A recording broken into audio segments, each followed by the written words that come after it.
Hi guys, you're welcome to day 13 of my series 23 till I'm 23, and I'm so excited to have you here again for the 13th time.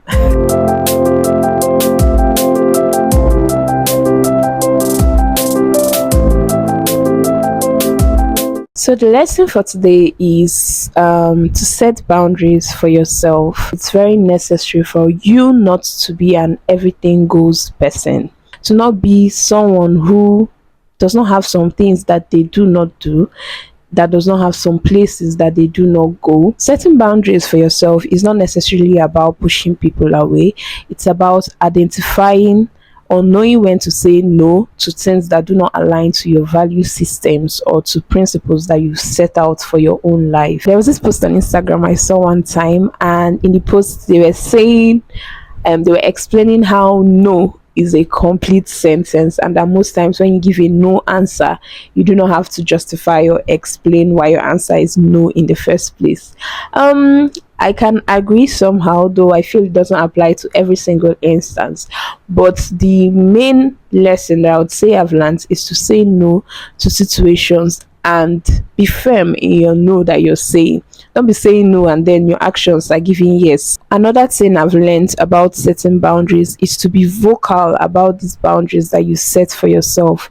You cannot set boundaries in your head and expect the next person to know that these are things that you do not align with, these are things that you do not agree with.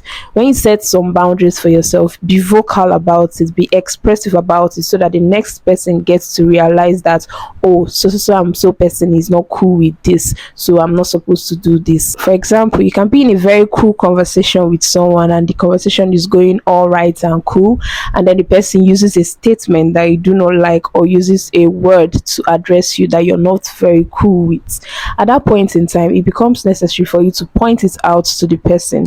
And if you do not point it out, such person will not realize that this is something that you do not agree with. So they have tendencies of repeating it again. It becomes a problem if you've pointed it out and the person keeps doing it. That then you can hold the person and be like, I warned you about this and you're still doing it. But if you don't put it out there, how then do you expect people to know? Setting boundaries for yourself is most times a sign of, it's actually a sign of self-respect. It's not rudeness, it's not harshness, it's not coming from a place of superiority. It's more of a place of self-respect to protect yourself as much as possible. Now, when you set boundaries for yourself, the good people have tendencies of respecting these boundaries or even pushing it for you, like telling the next person, this person is not so cool with this. You find out that when you're vocal about your boundaries, the right people have tendencies of wanting to protect your boundaries. Let's say, for instance, you have a friend that knows that you do not like being addressed with, let's say, a funny name or something like that, and then someone else is trying to do that your friend has tendencies of even warning the person, my friend does not like this. So when you set boundaries for yourself, the right people have tendencies of protecting those boundaries, of respecting them, while people that are bad, the wrong people, have tendencies of trying to test that boundary that you set for yourself just to find out what you would do.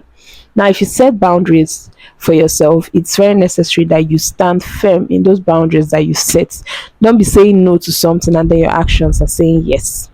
Now, that's the lesson that I have for today. I hope that you come back again tomorrow and hear me speak and yap as I always do. Bye, guys.